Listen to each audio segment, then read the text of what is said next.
தமிழ் மக்கள் விடுதலை புலிகள் கட்சியினுடைய பிரதேச சபை உறுப்பினர்களால் ஒழுங்குபடுத்தப்பட்ட ஒரு அடையாள உண்ணா நோன்பினை நாங்கள் இன்று இந்த மட்டக்களப்பு காந்தி பார்க்கிலே மேற்கொண்டிருக்கின்றோம். ஒரு வருடத்துக்கு முன்பாக குற்றத்தடுப்பு பிரிவினரால் கைது செய்யப்பட்டு எந்த விதமான குற்றங்களும் நிரூபிக்கப்படாத நிலையிலே எங்களுடைய கட்சியினுடைய தலைவர் சிவ சந்திரகாந்தன் அவர்கள் நீதிமன்றிலே முன்னிலைப்படுத்தப்பட்டார். முன்னிலைப்படுத்தப்பட்ட பொழுது நீதித்துறையினால் அவரை சிறைச்சாலையிலே விளக்கமறியலில் வைக்குமாறு உத்தரவிடப்பட்டது. அதற்கமைய அவர் முதலாவதிலே மகசின் சிறைச்சாலையிலே அடைக்கப்பட்டார். அதுக்கு பிறகு கண்டி போகம்பரை சிறைச்சாலையிலே அவர் தடுத்து வைக்கப்பட்டார். தற்பொழுது வெளிச்சறை சிறைச்சாலையிலே ஒரு சாதாரண கைதிகளுக்கு வழங்கப்படாத ஒரு பெருங்குற்றங்களை இழைத்த குற்றவாளிகளுக்கு வழங்கப்படுகின்ற அந்த சிறைக்கூடத்திலே அவர் அடைக்கப்பட்டிருக்கின்றார். அந்த விடயங்களை சுட்டிக்காட்டி எங்களுடைய கௌரவ தலைவர் கடந்த 5-6 நாட்களாக உணவு தவிப்பினை மேற்கொண்டு தன்னுடைய உடல்நிலை நலிவுற்ற நிலையில் வெளிச்சறை வைத்தியசாலையிலே அவர் சிகிச்சை பெற்று வருவதாக நாங்கள் அறிகின்றோம். இன்றும் கூட அவர் உண்ணா நோன்பினை கடைபிடித்திருக்கின்றார். எனவே நாங்கள் சட்டம் தன் கடமையை செய்ய வேண்டும். இந்த நாட்டினுடைய சட்டத்தை நாங்கள் மதிக்கின்றோம்.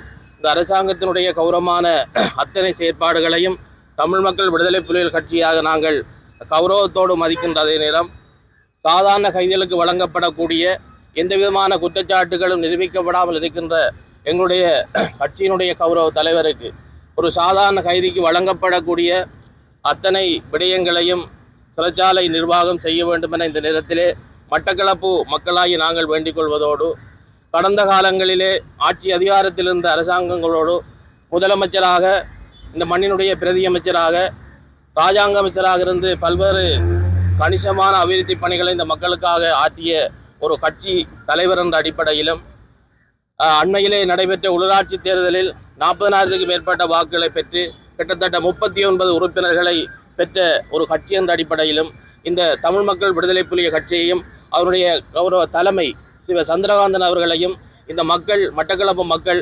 ஏற்றிருக்கின்றார்கள் என்ற செய்தி இந்த உலகுக்கு வெளிப்படுகின்றது.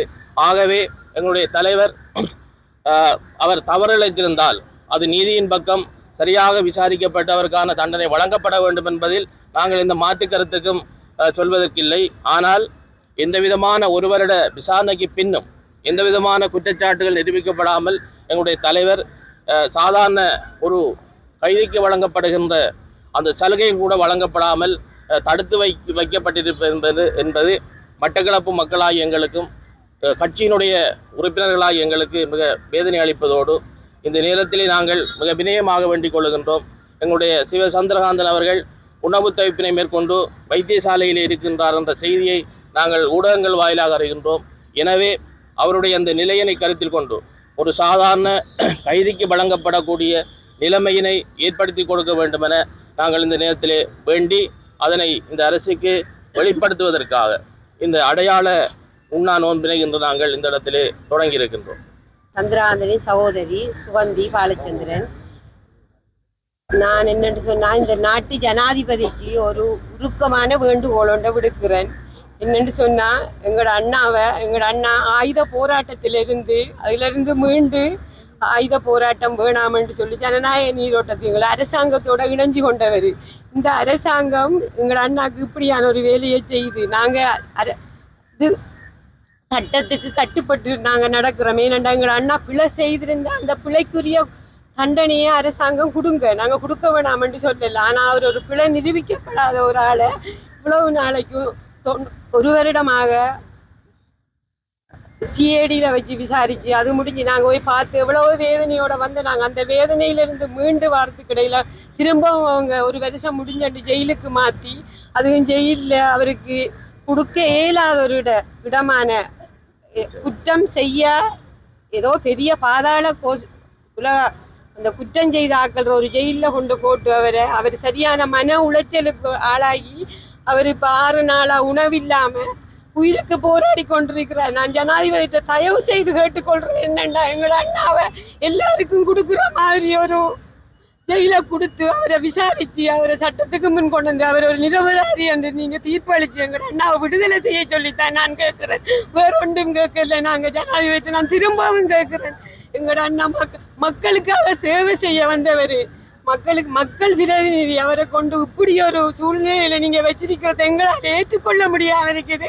அதனால நான் திரும்ப என்னால கதைக்கல. நான் திரும்பவும் நான் பெஞ்சு கேட்கிறேன், ஜனாதிபதிக்கு ஒரு முடிவெடுங்க. நீங்க எங்களோட அண்ணா ஒரு நல்ல ஒரு சிறைச்சாலைக்கு மாற்றி நீங்க உங்களோட வழக்க தொடர்ந்து நாங்க சட்டத்தின் முன் கொண்டு வந்து அவரை நல்ல ஒரு தீர்ப்பளிச்சு அவரை விடுதலை செய்யணும் என்று நான் விதயமாக கேட்டுக்கொள்கிறேன். நன்றி. சபையின் உறுப்பினர், நான் வேண்டிக் கொள்வது என்னவென்றால், நாங்கள் அனைவரும் இன்று உள்ளூராட்சி மன்ற சபை சார்பாக தமிழ் மக்கள் விடுதலை புலிகள் கட்சியின் சார்பாக இந்த உண்ணா நோம்பினை நோக்குவதற்கான காரணம், சந்திரகாந்தன் அவர்கள் பிழை செய்தாரோ பிழை செய்யவில்லையோ அது எங்களுக்கு தெரியாது. குற்றம் நிரூபிக்கப்படாமல் அவர் 1 வருட காலமாக தடுப்பு காவலில் வைக்கப்பட்டிருந்தார். தற்போது சிறை கைதியாக மாறி மாறி ஒவ்வொரு சிறைக்கும் மாற்றி செல்லும் போது அவர் மன உளைச்சலுக்கு உள்ளாகுவது மட்டுமின்றி தனக்கு தேவையான அடிப்படை சகல வசதிகளும் சிறப்பாக கிடைக்கவில்லை என்பது ஊடகங்கள் வாயிலாக எங்களுக்கு கேள்வியுற்ற நிலையில் நாங்கள் இந்த உண்ணா நோம்பினை நோக்கின்றோம். கைதிகள் யாவருமே அவர்கள் தண்டனைக்குரியவர்கள் என்று சொல்ல வரவில்லை. குற்றம் இழைக்கப்பட்டிருந்தால் அவர்களுக்குரிய தண்டனை வழங்கப்படத்தான் வேண்டும். அதை நாங்கள் சட்டத்தை மதிக்கின்றோம். இந்த ஜனாதிபதியின் செயற்பாடுகள் அனைத்தையும் நாங்கள் மதிக்கும் ஒரு பட்சத்தில், கைதிகள் என்று சொன்னால் அவர்களும் மனிதர்களே, அவர்களுக்கும் உரிமைகள் இருக்கும். மீறப்படும் பட்சத்தில் நாங்கள் இந்த ஆர்ப்பாட்டத்தினை உண்ணாவிரதத்தினை இன்று மேற்கொண்டோம். சந்திரகாந்தனுக்கு அவர் இங்கு கிழக்கு மாகாணத்தில் முதலமைச்சராக இருந்தவர், பிரதி அமைச்சராக இருந்தவர். அதனால் மக்களுக்கு ஏழை எளிய மக்களுக்கு பல தொண்டுகளை ஆற்றி இருக்கின்றார்.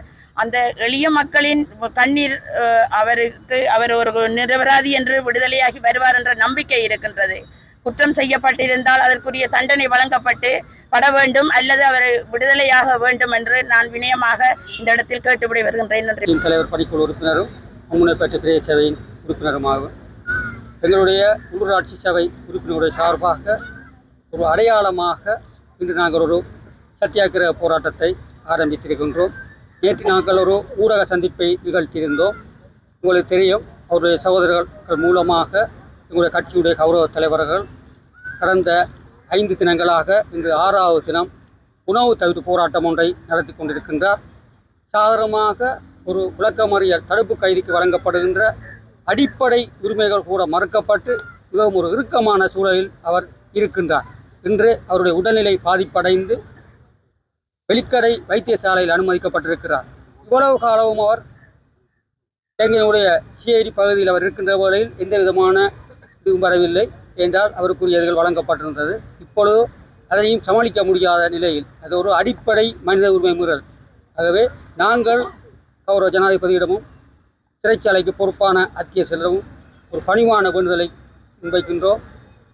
தடுப்பு காவல் கைதிக்கு வழங்கப்படுகின்ற உரிமைகளை எங்களுடைய கௌரவ தலைவருக்கும் வழங்குமாறும், அவரை சாதாரணமாக நாங்கள் கட்சி அங்கத்தில் கொண்டு சென்று பார்ப்பதற்கும் அவருக்கான ஏனைய வசதிகளை செய்து கொடுப்பதற்கும் ஆவணம் செய்ய வேண்டும் என்று கேட்டுக்கொள்கிறோம். அவை நாங்கள் இந்த சத்தியாகிரகத்தின் ஊடாக அவர்களுக்கு இதனை தெரியப்படுத்துகின்றோம். தொடர்ந்து அவருடைய நிலை பாதிக்கப்பட்டு கொண்டிருக்கிறது. மனிதாபிமான அடிப்படையில் இந்த அரசாங்கம் மனிதாபிமான அடிப்படையில் ஒரு சக மனிதனுக்கு, நாட்டுடைய குடிமகனுக்கு என்னத்தை செய்ய வேண்டுமோ அதனை எங்களுடைய தலைவர் மீதும் கரிசனை செலுத்தி அவருக்கான நாங்கள் விட சொல்லியெல்லாம் கேட்கவில்லை, அவரும் விட சொல்லி கேட்கவில்லை. உங்களுடைய விசாரணை முடியும் வரையும் இதுவரை பூரண ஒத்துழைப்பு வழங்கியவர் தொடர்ந்தும் வழங்குவார். அவருடைய குற்றப்பத்திரிகை தாக்கல் செய்யப்பட்டு சட்டன மேற்கொள்ளப்படும். அதுவரையும் ஒரு சாதாரண கைதிக்கு தடுப்பு காவல் விளக்கமுறை கைதிக்கு வழங்கப்படுகின்ற உரிமையை வழங்கி அவர் ஓரளவுக்கு மன நிம்மதியாக சகோதரி கூறினார். மிக உளவியல் ரீதியாக மிக பாதிப்படைந்திருக்கின்றார். நாங்கள் அவரை அண்மையை சந்திக்கின்ற வரையில் மிக தயாரிக்கமாகவும் நம்பிக்கையோடும் இருந்த எங்களுடைய தலைவர் தற்பொழுது மனமுடைந்து சஞ்சலப்பட்டு நம்பிக்கையிழந்த நிலையில் உண்ணாநோம்பு இருக்கின்றார். அவர் ஒவ்வொரு நாளும் அவர் ஆபத்தான கட்டத்தை தாண்டி கொண்டிருக்கிறார். அதன் தவிர்க்கும் முகமாக கௌரவ ஜனாதிபதி அவர்களும் சிறைச்சாலைக்குரிய ஆணையாளர்களும் அவரை ஒரு பொதுவான வேறொரு சிறைச்சாலைக்கு மாற்றி எங்கள் மக்களுடைய கோரிக்கையை நிறைவேற்றுமாறு கேட்டுக்கொள்கிறோம். மேலதிக செய்திகளுக்காக எமது யூடியூப் தளத்தை சப்ஸ்கிரைப் செய்யுங்கள்.